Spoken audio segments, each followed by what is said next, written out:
নমস্কাৰ সকলোকে স্বাগতম জনাইছো সলিউশন কৰ্ণাৰলৈ মই সলিউশন কৰ্ণাৰৰ director Hemanta Madhab Gogoi solution corner এটা কোচিং ইনষ্টিটিউট য'ত আমি সিভিল সাৰ্ভিস ষ্টেট গভৰ্ণমেণ্টৰ বিভিন্ন পৰীক্ষা বেংকৰ পৰা আদি কৰি এছএছসি লৈকে আমি কোচিংৰ ব্যৱস্থা কৰিছিলো আৰু দেখা গৈছে যে আমাৰ দুটামান অনলাইন ক্লাছ হৈছিল য'ত অসমৰ বিভিন্ন প্ৰান্তৰ ছাত্ৰ ছাত্ৰীয়ে অনুৰোধ জনাইছিল যে আপোনালোকে পূৰ্ণাংগ ৰূপত অনলাইন ক্লাছ আৰম্ভ কৰক আমাৰ সুবিধা হ'ব কাৰণ আমাৰ গুটে অনলাইন কোৰ্সেছবোৰে যদি আৰম্ভ হয় খুব কম খৰচত হ'ব কাৰণ আমাৰ অফলাইন কোৰ্সেছবোৰ খুব কম খৰচত হয় গতিকে আমি ভাবিছো যে অনাগত যিখিনি পৰীক্ষা আছে ষ্টেট গভৰ্ণমেণ্টৰ 3rd গ্ৰেড আৰু 4th গ্ৰেডৰ কাৰণে পৰীক্ষা আৰু বিভিন্ন পৰীক্ষা আহি আছে সেই পৰীক্ষাসমূহৰ কাৰণে আমাৰ ফালৰ পৰা যিমান দূৰ সম্ভৱ আমি কেইটামান ক্লাছ দিবৰ কাৰণে বিনামূলীয়াকৈ সকলোলৈ যত্ন কৰিছো আজি তাৰে অংশ স্বৰূপে আমি ৰিজনিংৰ ডাইৰেকশন সেন্স নামৰ এটা ইউনিট লৈ আহিছো আৰু ডাইৰেকশন সেন্সটো হৈছে এনেকুৱা এটা ইউনিট যিটোৰ প্ৰশ্ন ষ্টেট গভৰ্ণমেণ্টৰ হক বেংকিংৰ হক এছএছসি হক আন নালাগে সিভিল সাৰ্ভিসৰ সিসেট পেপাৰখনৰ কাৰণে অত্যন্ত গুৰুত্বপূৰ্ণ আৰু দেখা গৈছে যে বিগত সময়ছোৱাত অসম চৰকাৰৰ যিসমূহ পৰীক্ষা অনুষ্ঠিত হৈছিল তাত প্ৰত্যেকটো পৰীক্ষাতে ডাইৰেকশন সেন্সৰ এটা নহয় এটা হলেও প্ৰশ্ন আছিল গতিকে আমি ডাইৰেকশন সেন্স আসলতে হয় কি বা তাৰ কেনেকুৱা ধৰণৰ প্ৰশ্ন আহে তাৰে কিছুমান প্ৰশ্ন আমি আজি আলোচনা কৰিম আৰু দুই এটা প্ৰশ্ন আমি ছাত্ৰ ছাত্ৰীসকলৰ কাৰণে এৰি দিম যাতে তেওঁলোকে ঘৰতো প্ৰেক্টিছ কৰিব পাৰে পোনপটীয়াকৈ দীঘল নকৰি আমি পোনপটীয়াকৈ আমি সাবজেক্ট মেটাৰলৈ যাব বিচাৰিছো ডাইৰেকশন সেন্স টেষ্ট গতিকে আজি আমি কভাৰ কৰিবলগীয়া বস্তুকিটা হৈছে আমাৰ ডিসকাশনত ডাইৰেকশনৰ এটা কনসেপ্ট আছে আমাৰ শ্যাডো কনসেপ্ট আছে আমাৰ এংগল কনসেপ্ট আছে ডিসটেন্স কনসেপ্ট আছে আৰু কেনেকুৱা ধৰণৰ ষ্ট্ৰাকচাৰৰ প্ৰশ্ন আহে ডাইৰেকশন সেন্সত আৰু কিছু এক্সাম্পল যিখিনি আমি ইয়াত আজি কৰিম অৰ্থাৎ প্ৰশ্ন কিছুমান কৰিম আৰু মক প্ৰশ্ন দুই এটা আমি ছাত্ৰ ছাত্ৰীলৈ এৰি দিম আজি বিশেষভাৱে আমাৰ আলোচনা কৰিবলগীয়া সেইখিনি পোন প্ৰথমতে যদি আহো আমি ডাইৰেকশন কনসেপ্টলৈ আমি এই গুটে ডাইৰেকশন সেন্স টেষ্টৰ কাৰণে আমি একদম পোন প্ৰথমতে আমাৰ ফান্ডামেন্টাল কনসেপ্ট হৈছে আমি কেটা ডাইৰেকশন আছে সেই ডাইৰেকশন কিটা একদম স্পষ্টকৈ জানিব লাগিব আমাৰ মনত এই ডাইৰেকশন কিটা একদম হুমাই থাকিব লাগিব প্ৰশ্নখিনি কৰাৰ আগতে আমি সকলোৱে জানো যে আমাৰ মূলত ডাইৰেকশন হৈছে নৰ্থ সাউথ ইষ্ট ওয়েস্ট এটো সকলোৱে জানে কিন্তু ইয়াৰ মাজত আৰু কিটামান ডাইৰেকশন আছে যিকিটা আমি প্ৰশ্নসমূহ কৰাৰ কাৰণে জানিব লাগিব আৰু সেইকিটা হৈছে যদি আমি ইয়াক ভাগ কৰি লওঁ এই নৰ্থ আৰু ইষ্টৰ মাজত যিটো ডাইৰেকশন আছে ইয়াক কোৱা হয় নৰ্থ ইষ্ট সাউথ আৰু ইষ্টৰ মাজত যিখিনি আছে সেইখিনি হৈছে সাউথ ইষ্ট সাউথ আৰু ওয়েষ্টৰ মাজত যিখিনি আছে সেইখিনি হৈছে সাউথ ওয়েষ্ট আৰু নৰ্থ আৰু ওয়েষ্টৰ মাজত যিখিনি আছে ডাইৰেকশন সেই ডাইৰেকশনটো হৈছে নৰ্থ ওয়েষ্ট গতিকে আমাৰ মূলত এই ডাইৰেকশন কিটাৰ ওপৰতে নিৰ্ভৰ কৰি ইয়াৰ ওপৰত যেনেকুৱা ধৰণৰ প্ৰশ্ন আহে সেই প্ৰশ্নখিনি আহিব গতিকে আমি ডাইৰেকশন কনসেপ্টৰ পিছতে আৰু এটা অত্যন্ত প্ৰয়োজনীয় কনসেপ্ট হৈছে ইয়াৰ প্ৰশ্নসমূহ কৰাৰ কাৰণে এংগুলাৰ কনসেপ্ট মেজাৰমেন্টৰ কনসেপ্ট গতিকে তাৰ আগত আমি জানিব লাগিব যে আমাৰ বেসিক্যালি ক্লকৱাইজ ডাইৰেকশনত হ'ব পাৰে বা এন্টি ক্লকৱাইজ ডাইৰেকশনত হ'ব পাৰে গতিকে ক্লকৱাইজ ডাইৰেকশনত যেতিয়া হয় তেতিয়া আমি যদি এখন গ্ৰাফ লৈ লওঁ তেতিয়া আমি সাপোজ এই পেনটো যদি লওঁ এই লাইনডালৰ লগত যদি আমি ইয়াক লগতে ৰাখি দিওঁ তেতিয়া এই লাইনডালৰ সৈতে আমাৰ এই পেনটোৱে 0 ডিগ্ৰী এংগল কৰি থাকে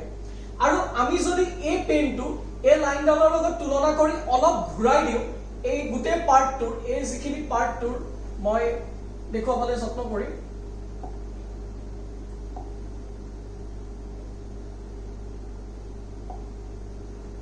এই গুটে পাৰ্টটোৰ যদি আধা কৰো তেতিয়া আমাৰ এই এংগলটো হ'ব এই পেনটো যদি ঘূৰি ইমানখিনি পাহি এই এংগলটো হৈছে আমাৰ 45 ডিগ্ৰী আৰু যেহেতু মই কৈছো যে এই গুটে এংগলটো 90 ডিগ্ৰী হয় গতিকে ইয়াত যদি 45 ডিগ্ৰী আমাৰ নেক্সট যিটো পাৰ্ট থাকিব এটো হ'ব 45 ডিগ্ৰী আৰু ঠিক তেনেকৈ 45 কে বাঢ়ি যাব এই ডখৰলৈকে ইয়াৰলৈকে হৈ গল 45 নেক্সট আৰু অলপ ঘূৰাই দিলো 45 অৰ্থাৎ 90 ডিগ্ৰী আৰু অলপ ঘূৰাই দিলো এই ডখৰ 45 হলে 90 + 45 135 ডিগ্ৰী আৰু অলপ ঘূৰাই যদি দিও 135 প্লাস আকৌ এডখৰ আমাৰ যেহেতু 45 এড হ'ব গতিকে 180 ডিগ্ৰী আৰু কিছু দূৰ ঘূৰাই দিও যদি আমি আৰু 45 এড কৰো 225 ডিগ্ৰী আৰু যদি কিছু দূৰ ঘূৰাই দিও এডখৰলৈকে হ'ব আমাৰ 270 ডিগ্ৰী তাৰ পিছত আকৌ অকমান ঘূৰাই দিলে ইয়াত 45 ডিগ্ৰী এড হ'ব তেতিয়া হ'ব 315 নেক্সট 45 যদি আমি এড কৰো অৰ্থাৎ এই গোটেই পেইনটো যদি এক পাক ঘূৰে ইয়াৰলৈকে তেতিয়া গোটেই ইয়াৰলৈকে সমস্ত এই গোটেই এংগলটো 360 ডিগ্ৰী এংগল হ'ব এটো হৈছে আমাৰ ক্লকৱাইজ ডাইৰেকচন আৰু ঠিক এন্টি ক্লকৱাইজ ডাইৰেকচনত একেখিনি বস্তু হ'ব খালি ক্লকৱাইজ ডাইৰেকচন অৰ্থাৎ ঘড়ী কাটাটো যেনেকুৱাকৈ ঘূৰে হেতু হৈছে ক্লকৱাইজ আৰু এন্টি ক্লকৱাইজ হৈছে ঘড়ীৰ কাটাটো বিপৰীতত যিটো ঘূৰে হেতু হৈছে এন্টি ক্লকৱাইজ গতিকে আমি এটো এটা একদম ইম্পৰ্টেন্ট কনসেপ্ট যিটো কনসেপ্ট আমাক লাগিব ডাইৰেকচন সেন্সৰ প্ৰশ্নসমূহ কৰিবলৈ গতিকে ইয়াৰ পিছত নেক্সট আৰু এটা ইম্পৰ্টেন্ট কনসেপ্ট আছে পাইথাগোৰাছ থিওৰাম আৰু মই জনাও যে এই ধৰণৰ থিওৰামবোৰ আমি সকলোৱে আগতে পঢ়ি আহিছো ক্লাস 7 8 9 10 ৰ মেইন বস্তুখিনি যদি বেসিক বস্তুখিনি যদি ক্লিয়াৰ আছে সকলোৱে মনত আছে আমি ক্লাস 9 ত পাইথাগোৰাছ থিওৰাম পঢ়িছিলো পাইথাগোৰাছ থিওৰামটো কি আছিল এটা যদি ট্ৰায়াঙ্গল থাকে এটা ত্ৰিভুজ থাকে আৰু সেই ট্ৰায়াঙ্গলটোৰ যদি এটা এংগল 90 ডিগ্ৰী হয় এটা এংগল যদি 90 ডিগ্ৰী হয় সপোজ এই এংগলটো যদি 90 ডিগ্ৰী হয় তেতিয়া হলে আমি এই লাইনডালক যদি বেস বি বুলি ধৰো এই লাইনডালক এ বুলি ধৰো আৰু ধৰি লোৱা হল এডাল সিডাল লাইন আছে ট্ৰায়াঙ্গলটো ইয়াক আমি সি বুলি ধৰিলো তেতিয়া আমাৰ পাইথাগোৰাছ থিওৰামটোৰ মতে সূত্ৰটোৰ মতে a square plus b square is equal c square অর্থাৎ a square plus b square plus c square এই থিওৰামটো বিশেষ কেনেকৈ উলিয়াই কি উলিয়াই আমাক হেতু এই মুহূৰ্তৰ প্ৰয়োজন নহয় খালি এই থিওৰামটো মনত ৰাখিব লাগিব এতিয়া c square is equal a square plus b square আমি ইয়াৰ পৰা যদি c ভ্যালুটো উলিয়াব বিচাৰো আমি জানো c square is equal a square plus b square গতিকে c is equal square root হ'ব square root of a square plus b square গতিকে এই c ভ্যালুটো যদি আমি কেতিয়াবা উলিয়াব লগা থাকে তেতিয়া আমি ইয়াৰ ভ্যালু দুটা a আৰু b ৰ ভ্যালু দুটা যদি জানো এই থিওৰামটো ব্যৱহাৰ কৰি আমি এই কনসেপ্টখিনি এই ইয়াৰ যিখিনি প্ৰশ্ন হেখিনি সলভ কৰিব পাৰিম ইয়াৰ পিছতে আৰু এটা কনসেপ্ট আছে এই কনসেপ্টটো খুব বেছি প্ৰয়োজন হেতু হৈছে শ্যাডো কনসেপ্ট শ্যাডো কনসেপ্টৰ কাৰণে আমি জানিব লাগিব আমি সকলোৱে জানো যে সান ৰাইজেছ ইন দা ইষ্ট আৰু সেটস ইন দা ওয়েস্ট সূৰ্য পূব ফালে উদয় হয় অৰ্থাৎ যেতিয়া সান ৰাইজেছ ইন দা ইষ্ট আমাৰ আগতে কৈছিল ডাইৰেকচন আমাৰ আছিল কেটা চাৰিটা মূল ডাইৰেকচন আছিল হেকিটা আছিল নৰ্থ সাউথ ইষ্ট ওয়েস্ট অৰ্থাৎ আমাৰ ডাইৰেকচন কিটা যদি আমি চাও নৰ্থ সাউথ ইষ্ট ওয়েস্ট সৰি সেটা কনসেপ্টৰ কাৰণে আমাৰ মূল ডাইৰেকচন কিটা হৈছে north south east West north south east West এতিয়া আমি সবে জানো যে সান ৰাইজেস ইন দা ইষ্ট এফালে ইষ্টত সান উদয় হয় সূৰ্য উদয় হয় আৰু যেতিয়া সূৰ্য ইষ্টত উদয় হয় তেতিয়া গুটেই মানুহৰ হক বা যিকোনো এটা বস্তুৰ ছাঁখিনি ক'ত থাকিব আমি পোহৰ এটা বিপৰীতত নাথাকে জানো যদি পোহৰটো অৰ্থাৎ সূৰ্যৰ পোহৰটো যদি ইষ্টত থাকে তেতিয়া যিকোনো এটা বস্তুৰ ছাঁটো তাৰ বিপৰীত অৰ্থাৎ ওয়েষ্টত থাকিব কাৰণ আমি সকলোৱে জানো ইষ্টৰ বিপৰীতত ওয়েষ্ট থাকে অৰ্থাৎ গতিকে আমি ইয়াত এটা অবজেক্ট দেখুৱা হৈছে এগৰাকী মানুহ দেখুৱা হৈছে সেই মানুহগৰাকী যেতিয়া সূৰ্য ৰাতিপুৱাৰ সময়ত যদি এটা জায়গাত থিয় হৈ থাকে তেতিয়া মানুহগৰাকী দেখা গৈছে যে মানুহগৰাকী ইয়াত থিয় হৈ আছে আৰু সূৰ্যটো এইফালে সূৰ্যৰ পোহৰটো আছে তেতিয়া মানুহগৰাকীৰ ছাঁটো ওয়েষ্টত বিপৰীতত পৰিব আৰু ঠিক একেটো বস্তু হ'ব বেলি সান যেতিয়া সেট হয় যেতিয়া বেলি মাৰ যায় তেতিয়া বস্তুটো একেবাৰে উল্টা হৈ যাব তেতিয়া সান সূৰ্য কোনফালে মাৰ যায় ওয়েষ্টত যায় গতিকে তেতিয়া কি হ'ব যে বেলিটো পোহৰটো ওয়েষ্টত থাকিব আৰু যিকোনো এটা অবজেক্টৰ ছাঁটো ইষ্টত পৰিব অৰ্থাৎ এই বস্তুটো উল্টা হৈ যাব যুৱতীগৰাকী যদি ইয়াত আছে সূৰ্যটো ইয়াত আছে সূৰ্য পোহৰটো ইয়াত আছে ছাঁটো তেতিয়া আমাৰ ইষ্টত পৰিব এই কনসেপ্টটো খুব ভালদৰে ছাত্ৰ ছাত্ৰীসকলে মনত ৰখাটো প্ৰয়োজন কাৰণ পিছত আমি যিখিনি প্ৰশ্ন কৰিম সেই প্ৰশ্নসমূহ এই ধৰণৰ কনসেপ্টৰ ওপৰত গুটেখিনি নিৰ্ভৰ কৰিব গতিকে নেক্সট কনসেপ্টলে আমি কনসেপ্ট আমাৰ এইগিটাই থুলমুলকৈ আমাৰ এই যি 4-5টা কনসেপ্টৰ কথা ক'লো এইগিটা কনসেপ্টে ভাল ধৰণে মনত ৰাখিব লাগিব কাৰণ ডাইৰেকশ্যন সেন্সৰ যিসমূহ প্ৰশ্ন একেবাৰে সহজ প্ৰশ্ন আৰু ছাত্ৰ ছাত্ৰীসকলে যিমান পাৰে সিমান দূৰ সম্ভৱ এই প্ৰশ্নখিনি যাতে 100% কৰিব পাৰে তাৰ বাবে গুৰুত্ব দিব এটো কাৰণ বাকি কোনোবা এটা ইউনিটৰ হয়তো প্ৰশ্ন টান হ'ব পাৰে কিন্তু ডাইৰেকশ্যন সেন্সৰ প্ৰশ্ন যথেষ্ট তুলনামূলকভাৱে সহজ হয় গতিকে ইয়াৰ ওপৰত কেনেকুৱা ধৰণৰ প্ৰশ্ন হ'ব পাৰে আমি তাৰ এটা থুলমূল আভাস দিব বিচাৰিছো ছাত্ৰ ছাত্ৰীসকলক আমাৰ বিশেষকৈ ইয়াত 4 ধৰণৰ প্ৰশ্ন আহে প্ৰথম কনসেপ্টটো হৈছে determining the current position of a person with respect to the starting position মানুহ এজনে কোনোবা এটা জায়গাৰ পৰা যদি কোনোবা এটা অন্য জায়গালৈ যায় তেতিয়া হে নতুন জায়গাটো প্ৰথম যিটো জায়গাৰ পৰা আৰম্ভ কৰিছিল তাৰ কোনটো ডাইৰেকশ্যনত আছে তেনেকুৱা ধৰণৰ প্ৰশ্ন আহিব পাৰে দ্বিতীয় টাইপটো হৈছে যে determining the direction in which the person is moving গতিকে কোনোবা এজন মানুহে এটা জায়গাৰ পৰা যদি অন্য এটা জায়গালৈ যায় তেতিয়া আমাক বিভিন্ন ধৰণে তেওঁ কোন ৰাস্তাই গৈছে কেনেকুৱা ডিসটেন্সত কিমান দূৰ গৈছে এই কনসেপ্টটো আমাক দিয়া থাকিব তেতিয়া আমি কোনটো ডাইৰেকশ্যনৰ অৱশেষত মানুহজন আছে স্টাৰ্টিং পজিশনৰ পৰা তেনেকুৱা ধৰণৰ উত্তৰ আমি উলিয়াব লাগিব তৃতীয়তে হৈছে determining the distance between two points that the person has traversed দুটা পইণ্ট আছে মানুহজনে এটা পইণ্টৰ পৰা যাত্ৰা আৰম্ভ কৰিলে তেওঁ কিছু দূৰ এটা ৰাস্তাত গৈ আকৌ এটা অন্য ৰাস্তাত গল বেলেগ এটা দিশত গল তাৰ পিছত আকৌ এটা অন্য দিশত ইমান দূৰ এংগল গল বা ইমান ডিগ্ৰী এংগল গল বা ইমান দূৰ ডিসটেন্স গল তাৰ পিছত অৱশেষত তেওঁ কোনটো ডাইৰেকশ্যনত আছে বা কিমান দূৰ আছে প্ৰথম আৰম্ভণি কৰা পজিশনটোৰ পৰা হে তেনেকুৱা ধৰণৰ কনসেপ্টৰ প্ৰশ্ন আহে আৰু শেষ যিটো ধৰণৰ প্ৰশ্ন আহে হেতু হৈছে questions involving shadow of a person মই যে একেবাৰে শেখৰ যিটো কনসেপ্ট কৈছিলো যে sun rises in the east sets in the west একদম সাহৰ যিটো মই কনসেপ্ট কৈছিলো তাৰ ওপৰত নিৰ্ভৰ কৰি দুই এটা প্ৰশ্ন অহা দেখা গৈছে আৰু এনেকুৱা ধৰণৰ প্ৰশ্ন এখিনি আমি যি চাৰিটা কথা কলো এই ধৰণৰ প্ৰশ্ন বিগত সময়ছোৱাত অসম চৰকাৰৰ যিসমূহ পৰীক্ষা হৈছিল প্ৰত্যেকটো পৰীক্ষাত ডাইৰেকশ্যন সেন্সৰ এই চাৰিটা কনসেপ্টৰ ওপৰত নিৰ্ভৰ কৰি আহিছে ইয়াৰ বাহিৰে বেলেগ কোনো কনসেপ্টৰ ওপৰত নিৰ্ভৰ কৰি অহা নাই গতিকে ছাত্ৰ ছাত্ৰীসকলে উপকৃত হ'ব পৰাকৈ আজি ভিডিঅটো এনেকুৱাকৈ বনোৱা হৈছে যাতে তেওঁলোকে এই ভিডিঅটো চালে কেনেকুৱা ধৰণৰ প্ৰশ্ন আহিব পাৰে বা বিগত সময়ছোৱাত আহিছিল সেই গোটেই কনসেপ্টটো যাতে ক্লিয়াৰ হয় গতিকে আমি দেৰি নকৰি পুনপটীয়াকৈ প্ৰশ্ন উত্তৰ হিতানলৈ যাম কিন্তু তাৰ আগত ছাত্ৰ ছাত্ৰীসকলৰ জ্ঞাতাৰ্থে জনাই থওঁ যে মই প্ৰথমতে কৈছিলো যে সলিউশন কৰ্নাৰে আমি বেসিক্যালি বহু বছৰৰ পৰা আমি সিভিল সাৰ্ভিসৰ কাৰণে আমি কোচিং দি আহিছো আৰু দেখা গৈছে যে প্ৰত্যেকটো সিভিল সাৰ্ভিসৰ পৰীক্ষা আমাৰ ছাত্ৰ ছাত্ৰীসকলে আৰু সলিউশন কৰ্নাৰ পৰিয়ালৰ ফালৰ পৰা যথেষ্ট ব্যক্তিয়ে একদম সফলভাৱে সিভিল সাৰ্ভিসত কোৱালিফাই কৰিছে এপিএসসি আমাৰ প্ৰত্যেক বাৰতে সফলভাৱে সলিউশন কৰ্নাৰিয়ানে কোৱালিফাই কৰি আহিছে দেখা গৈছে যে এবাৰো আমাৰ কেবাজনো ছাত্ৰ ছাত্ৰীয়ে এবাৰ ইন্টাৰভিউত অৱতীৰ্ণ হ'ল আৰু আমি এতিয়া বাট চাই আছো ইন্টাৰভিউ ৰিজাল্টৰ কাৰণে সিভিল এপিএসসি ৰিজাল্টৰ কাৰণে আমি আশা কৰিছো যে আমাৰ ছাত্ৰ ছাত্ৰীসকল পুনৰ সফলভাৱে ওলাই আহিব গতিকে আমি আকৌ এটা নতুন বেচ আৰম্ভ কৰিব গৈ আছো সুপাৰ 20 বুলি টাৰ্গেট কৰিছো এপিএসসি 2022 আৰু তাত আমাৰ প্ৰিলিমছ ওৰিয়েন্টেড হ'ব বেসিক্যালি আমি তাত মক টেষ্ট কৰোৱা হ'ব প্ৰিলিমছৰ কাৰণে আৰু স্টাডি মেটেৰিয়েলছ দিয়া হ'ব আৰু মই আৰু এটা কথা ছাত্ৰ ছাত্ৰীসকলক জ্ঞাতাৰ্থে জনাই দিম যে আমাৰ যিসমূহ স্টাডি মেটেৰিয়েলছ আছে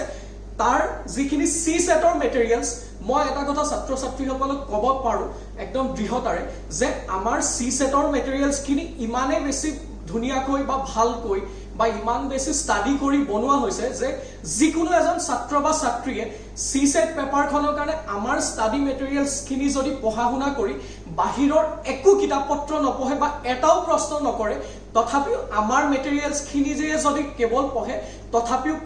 কোনোবা এগৰাকী ছাত্ৰীয়ে বা কোনোবা এজন ছাত্ৰীয়ে কোৱালিফাই কৰাটো নিশ্চিত সি সেট পেপাৰখনৰ কাৰণে কৈছো কাৰণ যথেষ্ট স্টাডি কৰি বনোৱা হৈছে বাকি জিএস পেপাৰখনৰ কাৰণে আমাৰ খুব ধুনিয়াকৈ মেটেৰিয়েলছ প্ৰস্তুত কৰা আছে আমাৰ মক টেষ্ট খুব ধুনিয়াকৈ প্ৰস্তুত কৰা আছে গতিকে সেইসমূহ মক টেষ্ট কৰি আমাৰ ছাত্ৰ ছাত্ৰীসকলে কোৱালিফাই কৰিছে গতিকে আমাৰ নতুন বেচটোৰ কাৰণে আমাৰ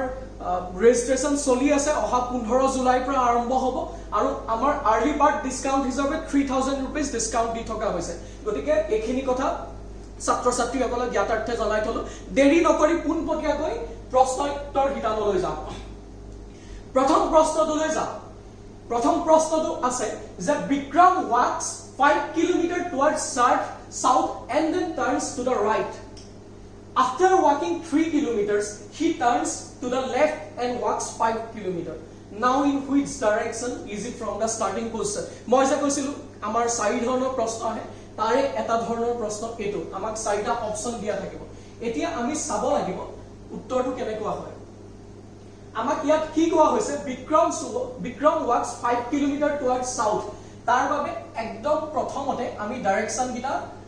আকৌ এবাৰ ছাত্ৰ ছাত্ৰীসকলক দেখুৱাই লৈছো নৰ্থ সাউথ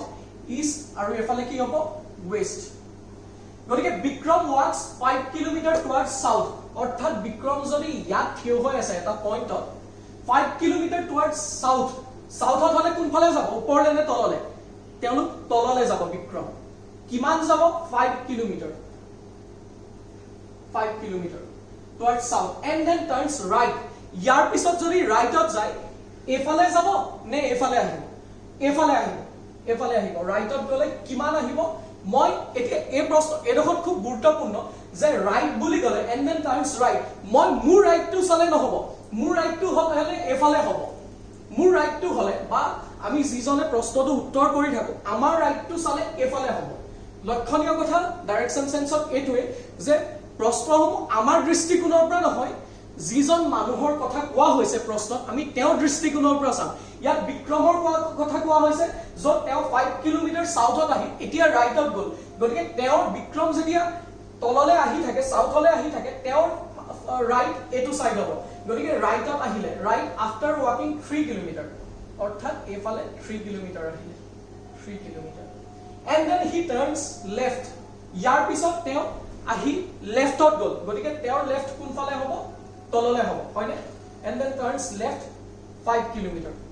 কোনফালে হ'ব তললে কিমান আহিছে 5 kilometre now in which direction is it from the starting position এতিয়া তেওঁৰ starting position কোনটো আছিল তেওঁৰ starting position আছিল এটো s তেওঁৰ starting position আৰু final position f এতিয়া তেওঁৰ starting position of final position কোনটো ফালে আছে আমি হেতু জানিব লাগে গতিকে আমি এতিয়া চাব লাগিব যে আমি যদি starting positionতে এনেকুৱা প্ৰশ্ন উত্তৰ কৰিবলে আমি আকৌ এটা মনটো হ'ব পাৰে বা যদি কাৰোবাৰ মনত ধাৰণা কৰিব দিগদাৰি হয় তেতিয়া আমি ইয়াতে আকৌ গ্ৰাফখন আকৌ হে আগৰ যে নৰ্থ সাউথ ইষ্ট ওয়েস্ট ইয়াতে আঁকি দিম এই যেটো পজিশনত স্টাৰ্ট কৰিছিল আমি এটো সেন্টাৰ পজিশন বুলি ধৰো গতিকে এফালে আছে নৰ্থ এফালে সাউথ এফালে ইষ্ট এফালে ওয়েস্ট গতিকে স্টাৰ্টিং পজিশনৰ পৰা এটো ডাইৰেকশনত আছে এটো ডাইৰেকশন কোনটো ডাইৰেকশন সাউথ ওয়েস্ট ডাইৰেকশন গতিকে আমাৰ শুদ্ধ উত্তৰটো হৈছে সাউথ ওয়েস্ট এটো হৈছে সাউথ ওয়েস্ট ডাইৰেকশন এটো স্টাৰ্টিং পজিশন এটো ফাইনেল পজিশন অৰ্থাৎ ফাইনেল পজিশনটো কোড আছে সাউথ আৰু ওয়েস্টৰ মাজত সাউথ ওয়েস্ট গতিকে শুদ্ধ উত্তৰটো হ'ব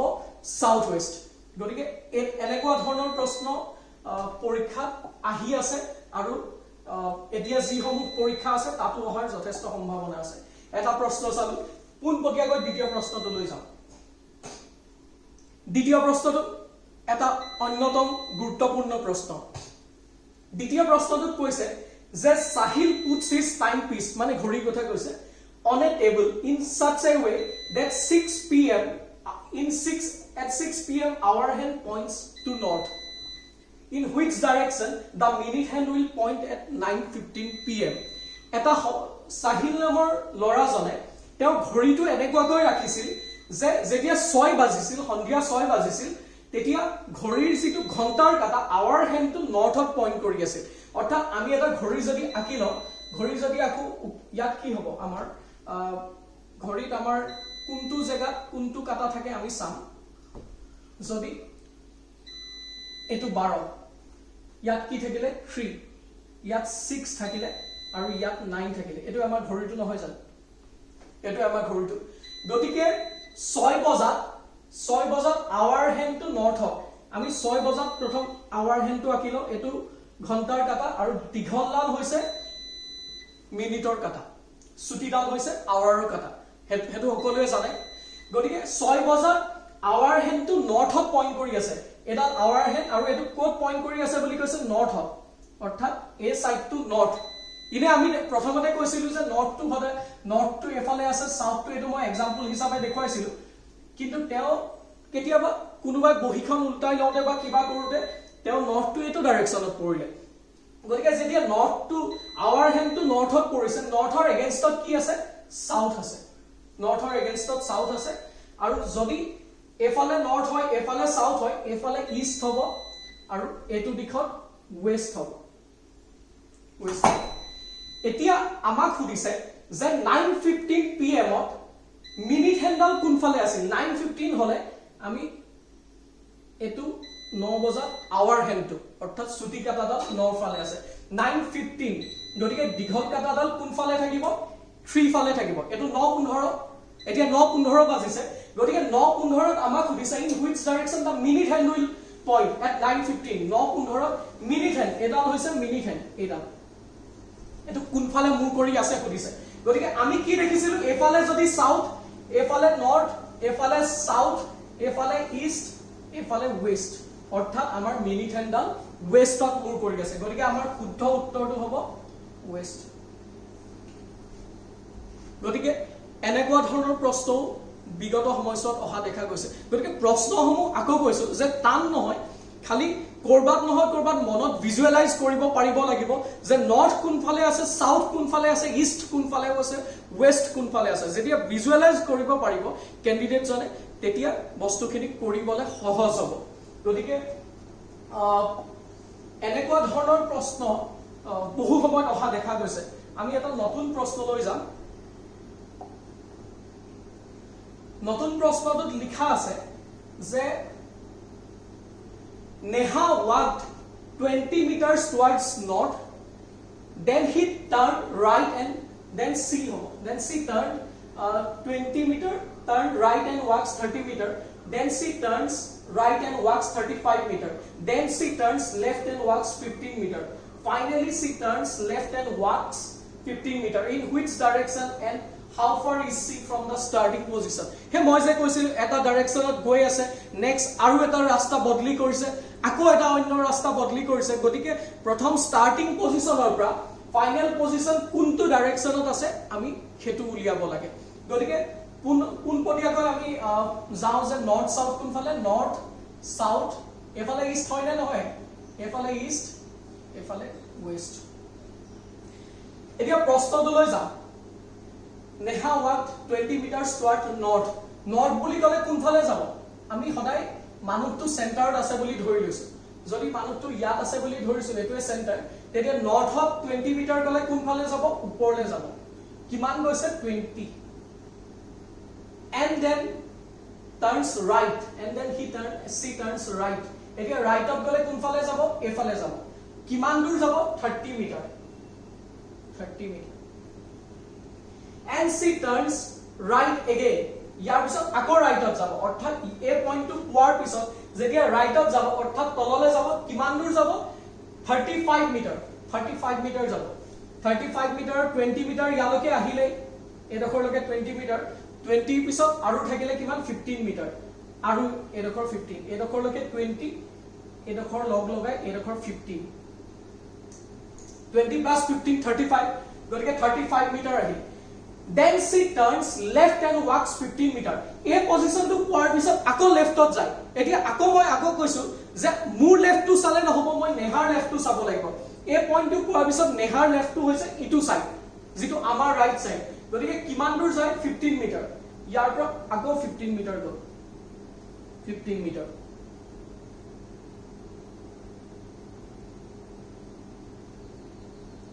Then she turns left and walks 15 meter. Finally, she turns left. ইয়াত পাই আকৌ লেফটত গল and walks 15 meter. ইয়াৰ পিছত আকৌ কিমান গল 15 মিটাৰ লেফটত গল নেহাৰ লেফটটো ওপৰ হলে ওপৰ ফালে হ'ব এফালে কিমান গল 15 মিটাৰ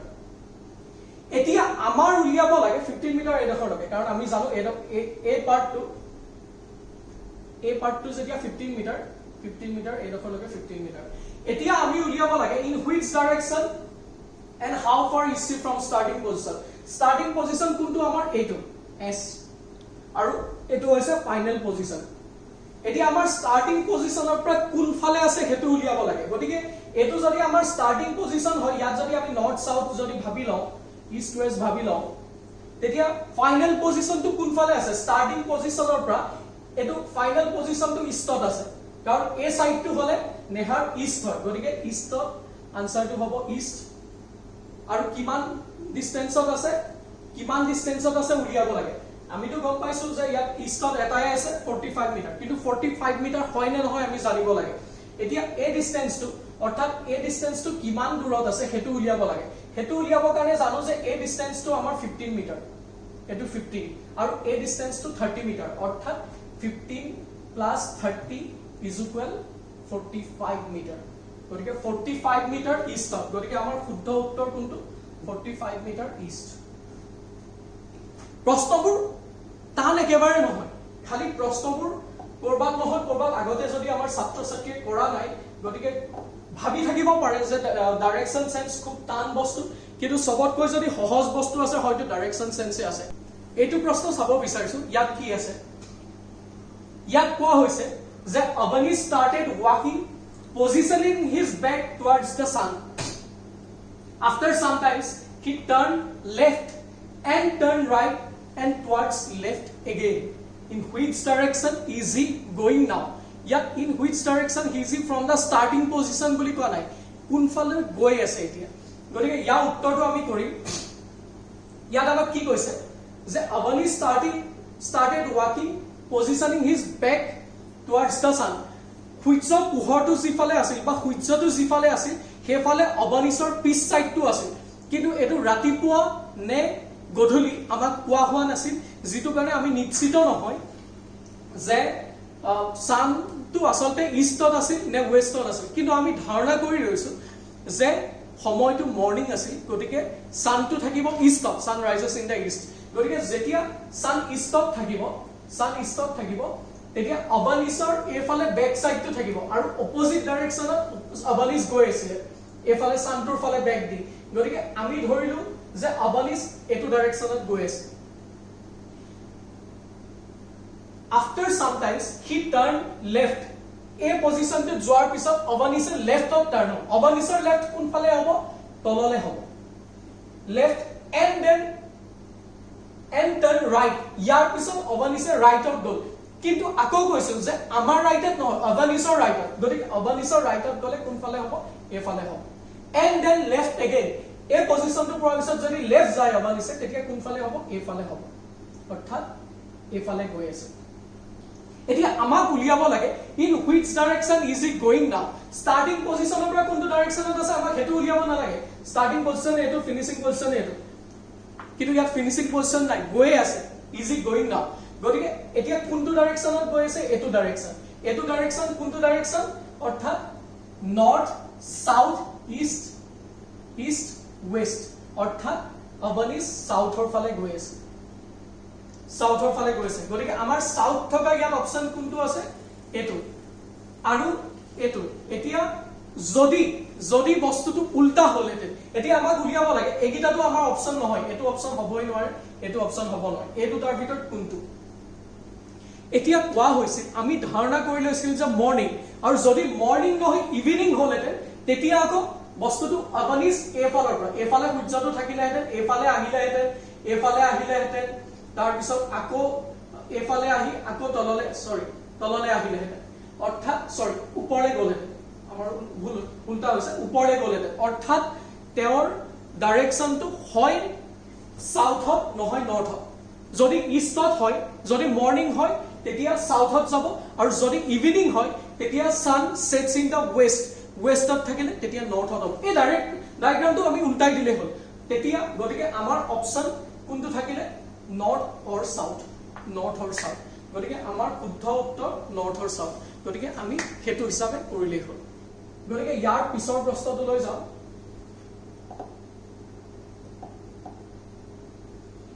ইয়াৰ পিছৰ প্ৰশ্নটো হৈছে village Q is to the north of P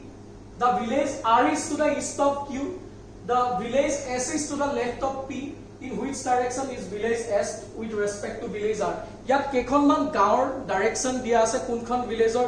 direction কোনখন ভিলেজৰ এগেইনষ্টত আছে গতিকে সেই ভিলেজখিনি আমি ইয়াত পুট কৰিম ইয়াত আমি দিম তাৰ পিছত ভিলেজ S ৰ direction with respect to R আমি উলিয়াব লাগে এখন ভিলেজ S নামেৰে আছে তাৰ direction with respect to r উলিয়াব লাগে গতিকে আমি চাম যে village q is to the north of p q is to the north of p আমি আকৌ চালো north south east west গতিকে village q is to the north of p বুলি কলে village q is to the north of p q নৰ্থত আছে কাৰ নৰ্থত আছে p অৰ্থাৎ p ৰ ওপৰত হ'ব কাৰণ নৰ্থ বুলি কলে ওপৰলে হ'ব গতিকে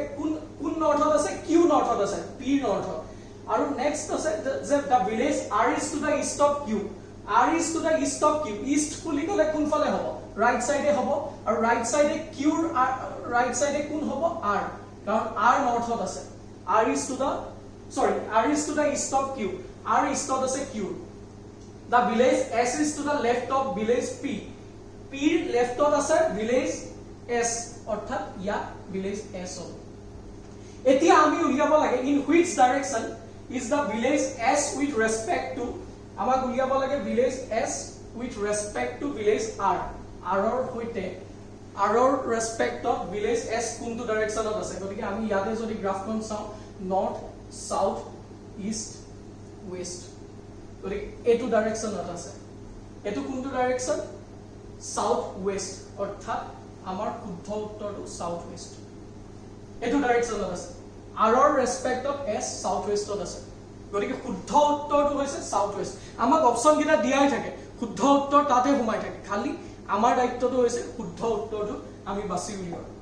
গতিকে এটো আমি গম পালো কেনেকৈ সলভ কৰে গতিকে ইয়াৰ পিছত আৰু কিবা প্ৰশ্ন আছে নেকি আমি চাম নিশ্চয় আছে প্ৰশ্ন আছে গতিকে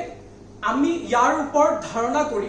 ডাইৰেকশন সায়েন্সৰ ওপৰত ধাৰণা কৰি কেনেকুৱা ধৰণৰ প্ৰশ্ন হ'ব পাৰে খুব কম সময়ৰ ভিতৰত আমি দুই এটা প্ৰশ্ন গুটেখিনি কনসেপ্ট সমূহ কভাৰ কৰি কেনেকুৱা ধৰণৰ প্ৰশ্ন আহিব পাৰে গুটেখিনি কভাৰ কৰি আমি দেখুৱাই দিলো যে ইয়াত এনেকুৱা ধৰণৰ প্ৰশ্ন আহিব পাৰে গতিকে এতিয়া মই বিচাৰিম যে ছাত্ৰ ছাত্ৰীসকলে আমাৰ ফালৰ পৰা দুটা প্ৰশ্ন দিম আৰু তাৰ উত্তৰসমূহ নিজে কৰি চাওক অপচন কিটাও আমি দি দিছো অপচন কিটা দিয়াৰ পিছত ছাত্ৰ ছাত্ৰীসকলে নিজে প্ৰশ্নসমূহ আগৰ মই দিয়া ধাৰণা অনুসৰি কৰি চাওক আমাৰ কমেন্ট বক্সত তেওঁলোকে শুদ্ধ উত্তৰ কোনটো হয় কমেন্ট কৰি জনাওক পিছত আমি তেওঁলোকৰ উত্তৰ পোৱাৰ পিছত আমি তেওঁলোকক শুদ্ধ উত্তৰ কোনটো হয় আমি জনাই দিম গতিকে প্ৰশ্নসমূহ তেওঁলোকে লৈ ল'ব পাৰে প্ৰশ্ন এটা আছে এটো হৈছে মই হে সেডৰ কথা যে প্ৰথমতে কৈছিল হে সেডৰ ওপৰত নিৰ্ভৰ কৰি প্ৰথমটো প্ৰশ্ন আছে one morning Ujjwal and Preeti were talking to each other face to face মুখামুখি হৈ আছিল at a crossing if Preeti's shadow was exactly to the left of Ujjal which direction is Ujjal facing eto Ujjal hobo which direction is Ujjal facing gotike Ujjal facing আমাৰ প্ৰশ্নটোত কোৱা হৈছে যে উজ্জ্বল আৰু প্ৰীতি এটা সময় এটা ৰাতিপুৱা মুখামুখি হৈছিল আৰু ৰাতিপুৱা হলে বেলিটো কোনফালে থাকিব sun rises in the eastত থাকিব গতিকে সেই সময়ত যেতিয়া উজ্জ্বল আৰু প্ৰীতি মুখামুখি হৈছিল তেতিয়া প্ৰীতিৰ ছেডটো উজ্জ্বলৰ কোনফালে আছিল উজ্জ্বলৰ ছেডটো প্ৰীতিৰ কোনফালে আছিল প্ৰশ্নটোত দিয়া আছে গতিকে এতিয়া আমি সেই হিচাপে উলিয়াব লাগে প্ৰীতিৰ said was which direction was Ujjwal facing উজ্জ্বলে কোনফালে মুখ কৰি আছিল যেতিয়া প্ৰীতি মুখামুখি হৈছিল তেতিয়া উজ্জ্বলে কোনটো ডাইৰেকশনত মুখ কৰি আছিল বা কোনটো ডাইৰেকশনত চাই আছিল তাৰ উত্তৰটো উলিয়াব লাগে প্ৰশ্নটো ইয়াত দিয়া আছে উত্তৰ গিটা অপচন গিটা হৈছে নৰ্থ সাউথ ইষ্ট ওয়েস্ট গতিকে ইয়াৰ ভিতৰত শুদ্ধ উত্তৰ কোনটো হয় ছাত্ৰ ছাত্ৰীসকলে নিজে কৰি চাও আৰু আমাৰ কমেন্ট বক্সত গৈ কমেন্ট কৰক আমি পিছত তেওঁলোকক শুদ্ধ উত্তৰ কোনটো হয় তেওঁলোকক জনাই দিম আমাৰ দ্বিতীয়টো প্ৰেক্টিস প্ৰশ্ন হৈছে দ্বিতীয়টো আৰু এটা প্ৰেক্টিস কাৰণে ছাত্ৰ ছাত্ৰীৰ প্ৰেক্টিসৰ কাৰণে প্ৰশ্ন লৈ আহিছো হেতু প্ৰশ্ন হৈছে এটো হৈছে হে ডিসটেন্সৰ যে Ravi left home and cycle 10 kilometer towards southত goal then turn right and cycle 5 kilometer তাৰ পিছত ৰাইটত গৈ 5 কিলোমিটাৰ গল তাৰ পিছত এটা পইণ্ট পালে and then turn হে পইণ্টৰ পৰা আকৌ টাৰ্ন হল কোনফালে টাৰ্ন হল ৰাইটত and then cycle 10 kilometer আকৌ 10 kilometer goal after this he turned left and cycle 10 kilometer how many kilometers will he have to travel to reach his home straight he agote koar dore ৰবিয়ে এটা পইণ্টলৈকে cycle চলাই গ'ল, সেই পইণ্টটো পোৱাৰ পিছত আকৌ তেওঁ ডাইৰেকশ্যন চেঞ্জ কৰি তাৰপিছত সেইটো পইণ্টৰ পৰা আকৌ এটা বেলেগ ডাইৰেকশ্যনলৈ গ'ল। আল্টিমেটলি ফাইনেল যিটো পইণ্ট পালে, সেই পইণ্টটোৰ পৰা যিটো ষ্টাৰ্টিং পইণ্ট আছিলে, সেই পইণ্টটোলৈকে ষ্ট্ৰেইট কিমান কিলোমিটাৰ হ'ব। ইয়াত কিন্তু এটা শব্দ কোৱা হৈছে, যিটো ছাত্ৰ ছাত্ৰীসকলে এই প্ৰশ্নটো কৰোঁতে অলপ ধ্যান দিব, সেইটো হৈছে ষ্ট্ৰেইট। ষ্ট্ৰেইট কিমান দূৰত্বত আছে, কিমান দূৰ তেওঁ ট্ৰেভেল কৰি, সেইটো সোধা নাই। ইয়াত ষ্ট্ৰেইট তেওঁ ফাইনেল পজিশ্যনটো আৰু ষ্টাৰ্টিং পজিশ্যনটোৰ ডিষ্টেঞ্চটো সুধিছে। গতিকে এইটো প্ৰশ্ন খুব সহজ প্ৰশ্ন, আগতে মই কৰি দিয়াৰ দৰে প্ৰশ্ন, খালি গুৰুত্বপূৰ্ণ শব্দটো হৈছে ইয়াত ষ্ট্ৰেইট, তেওঁলোকে ফাইনেল আৰু ষ্টাৰ্টিং পজিশ্যন। গতিকে এইটো প্ৰশ্নও ছাত্ৰ ছাত্ৰীসকলে কৰি চাওক, তেওঁলোকে শুদ্ধ উত্তৰৰ 10 কিলোমিটাৰ, 15 কিলোমিটাৰ, 20 কিলোমিটাৰ নে 25 কিলোমিটাৰ, চাৰিটা অপশ্যন দিয়া আছে। কোনটো শুদ্ধ উত্তৰ তেওঁলোকে কৰি চাওক আৰু তেওঁলোকে আমাৰ কমেণ্ট বক্সত গৈ তেওঁলোকে কমেণ্ট কৰক। শেষত আমি আমাৰ ফালৰ পৰা যিটো শুদ্ধ উত্তৰ হয়, শুদ্ধ উত্তৰটো ছাত্ৰ ছাত্ৰীক জ্ঞাতাৰ্থে আমি জনাই দিম। গতিকে আজি ছাত্ৰ ছাত্ৰীসকলে ডাইৰেকশ্যন চেঞ্চৰ ওপৰত আভাস পাব পৰাকে আমি কিছু তেওঁলোকক কেনেকুৱা ধৰণৰ প্ৰশ্ন হ'ব পাৰে, কি কি কনচেপ্টৰ ওপৰত নিৰ্ভৰ কৰি সেই প্ৰশ্নবোৰ হ'ব পাৰে, তাৰ কিছু ধাৰণা দিবলৈ আমি যত্ন কৰিলোঁ ছাত্ৰ ছাত্ৰীসকলক। আৰু অৱশেষত তেওঁলোকৰ কাৰণে দুটা মক প্ৰশ্নও দিলোঁ, মক কুৱেশ্যন দিলোঁ, যিকেইটা আমি আশা কৰিম যে ছাত্ৰ ছাত্ৰীসকলে নিজৰ ফালৰ পৰা কৰি চাওক। তেওঁলোকৰ কিবা যদি সন্দেহ থাকে, তেতিয়া মই যিকেইটা কনচেপ্ট প্ৰথমতে কৰিছিলোঁ, সেই কনচেপ্টকেইটা তেওঁলোকে চাওক। গতিকে এইখিনি কৈ আমি আমাৰ ছেশ্যনটো আজিলৈ শেষ কৰিছোঁ। ছাত্ৰ ছাত্ৰীসকলক খালি এটা দায়িত্ব থাকিব যে তেওঁলোকে আজিৰ ছেশ্যনটো কেনেকুৱা পালে, তেওঁলোকে বুজি পালে নে নাপালে, সেইটো তেওঁলোকে আমাক জনাব লাগিব। গতিকে তেওঁলোকৰ ফিডবেকৰ ওপৰত নিৰ্ভৰ কৰিহে আমি পৰৱৰ্তী ছেশ্যনবোৰ আমি অনুষ্ঠিত কৰিম, বা তেওঁলোকক যদিহে প্ৰয়োজন হয় এনেকুৱা ধৰণৰ ছেশ্যন, তেতিয়াহে আমি এনেকুৱা ধৰণৰ ছেশ্যন তেওঁলোকৰ কাৰণে কৰিম। গতিকে ছাত্ৰ ছাত্ৰীসকলৰ যদি প্ৰয়োজন আছে আমাক জনাওক, they have to ask for what they need, তেওঁলোকে কি লাগিব আমাক জনাওক। গতিকে আমি ঠিক তেনেকুৱাকৈ তেওঁলোকৰ কাৰণে প্ৰশ্নসমূহ তৈয়াৰ কৰিম, তেওঁলোকৰ কাৰণে কোনটো টপিক প্ৰয়োজন সেইটো তৈয়াৰ কৰি আমি তেওঁলোকক জনাম। খালি তেওঁলোকৰ মতামত জনাওক, আৰু তাতকৈ গুৰুত্বপূৰ্ণ তেওঁলোকক দিয়া প্ৰশ্নসমূহৰ উত্তৰ তেওঁলোকে নিজেই যত্ন কৰক আৰু গ্ৰুপত কমেণ্ট কৰক। গতিকে আজিলৈ এই কনচেপ্টখিনি কৈ আমাৰ ছেশ্যনটো সামৰিছোঁ। আমাৰ APSC বেটছৰ কাৰণে আমাৰ চলি আছে ৰেজিষ্ট্ৰেশ্যন, 15 জুলাইৰ পৰা অনুষ্ঠিত হ'ব। যিসকল ছাত্ৰ ছাত্ৰীয়ে সোনকালে আহে তেওঁলোকৰ কাৰণে আৰ্লি বাৰ্ড ডিছকাউণ্ট আছে। পোনপটীয়াকৈ আমাৰ তলত দিয়া ফোন নম্বৰত তেওঁলোকে যোগাযোগ কৰক। ধন্যবাদ।